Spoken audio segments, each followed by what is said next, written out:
librarian at the Keshingham Public Library, and I'm so glad you've joined me today for Chapter 11 of Anne of Green Gables by Lucy Maud Montgomery as part of Halifax Public Library's virtual library. Now, when we left off last time, Anne and Marilla had just gone to Mrs. Rachel Lynde's so that Anne could apologize for saying some dreadful things about Mrs. Rachel Lynde. Let's see what happens next in Chapter 11, Anne's Impressions of Sunday School. "Well, how do you like them?" said Marilla. Anne was standing in the gable room looking solemnly at 3 new dresses spread out on the bed. One was a snuffy-colored gingham, which Marilla had been tempted to buy from a peddler the preceding summer because it looked so serviceable. One was a black and white checked sateen, which she had picked up at a bargain counter in the winter, and one was a stiff print of an ugly blue shade which she had purchased that week at a Carmody store. She had made them up herself, and they were all made alike: plain skirts, fulled tightly to plain waists, with sleeves as plain as waist and skirt, and tight as sleeves could be. "I'll imagine that I like them," said Anne soberly. "I don't want you to imagine it," said Marilla, offended. "Oh, I can see you don't like the dresses. What is the matter with them? Aren't they neat and clean and new?" "Yes." "Then why don't you like them?" They're not pretty," said Anne reluctantly. "Pretty?" Marilla sniffed. "I don't trouble my head about getting pretty dresses for you.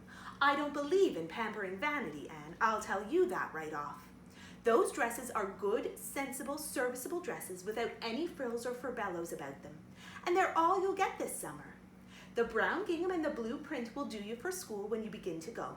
The sateen is for church and Sunday school. I'll expect you to keep them neat and clean and not to tear them. I should think you'd be grateful to get most anything after those skimpy, wincey things you've been wearing." "Oh, I am grateful," protested Anne. "But I'd be ever so much gratefuler if you'd made just one of them with puffed sleeves. Puffed sleeves are so fashionable now. It would give me such a thrill, Marilla, just to wear a dress with puffed sleeves." "Well, you'll have to do without your thrill. I hadn't any material to waste on puffed sleeves. I think they're ridiculous-looking things anyhow. I prefer the plain, sensible ones. But I'd rather look ridiculous when everybody else does than plain and sensible all by myself," persisted Anne mournfully. "Trust you for that. Well, hang those dresses carefully up in your closet and then sit down and learn the Sunday school lesson. I got a quarterly from Mr. Bell for you, and you'll go to Sunday school tomorrow," said Marilla, disappearing downstairs in high dudgeon. Anne clasped her hands and looked at the dresses. "I did hope there would be a white one with puffed sleeves," she whispered disconsolately. "I prayed for one, but I didn't expect much on that account. I didn't suppose God would have time to bother about a little orphan girl's dress. I knew I'd just have to depend on Marilla for it. Well, fortunately, I can imagine that one of them is of snow-white muslin with lovely lace frills and 3 puffed sleeves." The next morning, warnings of a sick headache prevented Marilla from going to Sunday school with Anne. "You'll have to go down and call for Mrs. Lynde, Anne," she said. "She'll see that you get into the right class. Now mind you behave yourself properly. Stay to preaching afterwards and ask Mrs. Lynde to show you our pew. Here's a cent for collection. Don't stare at people and don't fidget. I shall expect you to tell me the text when you come home." Anne started off irreproachably, arrayed in the stiff black and white sateen which, while decent as regards length and certainly not open to the charge of skippiness, contrived to emphasize every corner and angle of her thin figure. Her hat was a little flat, glossy new sailor, the extreme plainness of which had likewise much disappointed Anne, who had permitted herself secret visions of ribbons and flowers. The latter, however, were supplied before Anne reached the main road, for, being confronted halfway down the lane with a golden frenzy of wind-stirred buttercups and a glory of wild roses, Anne promptly and liberally garlanded her hat with a heavy wreath of them. Whatever other people might have thought of the result, it satisfied Anne, and she tripped gaily down the road, holding her ruddy head with its decoration of pink and yellow very proudly. When she reached Mrs. Lynde's house, she found the lady gone. Nothing daunted, Anne proceeded onward to the church alone. In the porch, she found a crowd of little girls, all more or less gaily attired in whites and blues and pinks, and all staring with curious eyes at this stranger in their midst, with her extraordinary hair adornment. Avonlea little girls had already heard queer stories about Anne, Mrs. Lynde said she had an awful temper. Jerry Boat, the hired boy at Green Gables, said she talked all the time to herself or to the trees and flowers like a crazy girl. They looked at her and whispered to each other behind their quarterlies. Nobody made any friendly advances, then or later when the opening exercises were over and Anne found herself in Miss Rogerson's class. Miss Rogerson was a middle-aged lady who had taught a Sunday school class for 20 years. Her method of teaching was to ask the printed questions from the quarterly and look sternly over its edge at the particular little girl she thought ought to answer the question. She looked very often at Anne, and Anne, thanks to Marilla's drilling, answered promptly. But it may be questioned if she understood very much about either question or answer. She did not think she liked Miss Rogerson, and she felt very miserable. Every other little girl in the class had puffed sleeves. Anne felt that life was really not worth living without puffed sleeves. "Well, how did you like Sunday school?" Marilla wanted to know when Anne came home. Her wreath having faded, Anne had discarded it in the lane, so Marilla was spared the knowledge of that for a time. "I didn't like it a bit. It was horrid." "Anne Shirley," said Marilla rebukingly. Anne sat down on the rocker with a long sigh, kissed one of Bonny's leaves, and waved her hand to a blossoming fuchsia. "They might have been lonesome while I was away," she explained. "And now about the Sunday school. I behaved well, just as you told me.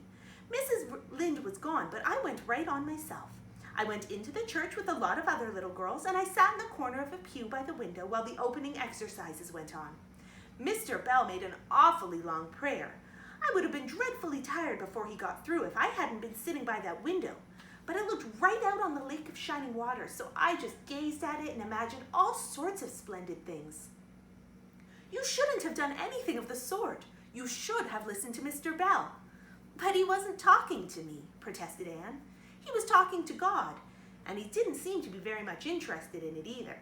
I think he thought God was too far off to make it worthwhile. I said a little prayer myself, though.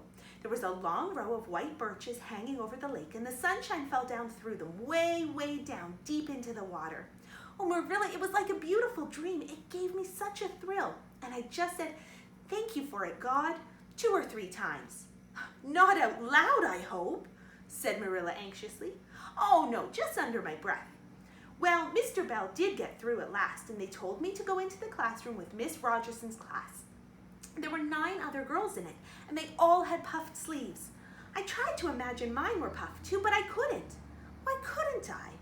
It was as easy as could be to imagine they were puffed when I was alone in the east gable, but it was awfully hard there among the others who had really, truly puffs. You shouldn't have been thinking about your sleeves in Sunday school. You should have been attending to the lesson. I hope you knew it." "Oh, yes, and I answered a lot of questions. Miss Rogerson asked ever so many. I don't think it was fair for her to do all the asking. There were lots I wanted to ask her, but I didn't like to because I didn't think she was a kindred spirit." Then all the other little girls recited a paraphrase. She asked me if I knew any. I told her I didn't, but I could recite "The Dog at His Master's Grave" if she really liked. That's in the 3rd Royal Reader. It isn't really a truly religious piece of poetry, but it's so sad and melancholy that it might as well be. She said it wouldn't do, and she told me to learn the 19th paraphrase for next Sunday. I read it over in church afterwards, and it is splendid. There are 2 lines in particular that just thrill me. "Quick as the slaughtered squadrons fell in Midian's evil day." I don't know what squadrons means, nor Midian, but it sounds so tragical. I can hardly wait until next Sunday to recite it. I'll practice it all the week. After Sunday school, I asked Miss Rogerson, because Mrs. Lynde was too far away, to show me your pew. I sat just as still as I could, and the text was Revelation's 3rd chapter, 2nd and 3rd verses. It was a very long text. If I was a minister, I'd pick the short, snappy ones. The sermon was awfully long, too. I suppose the minister had to match it to the text. I didn't think he was a bit interesting. The trouble with him seems to be that he hasn't enough imagination.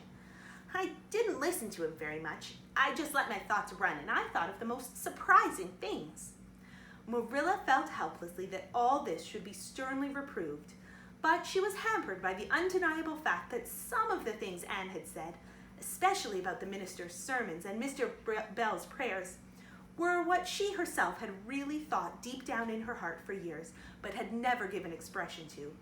It almost seemed to her that those secret, unuttered, critical thoughts had suddenly taken visible and accusing shape and form in the person of this outspoken morsel of neglected humanity. Thank you so much for joining me today, and I hope you'll be back next time when we read Chapter 12 of Anne of Green Gables.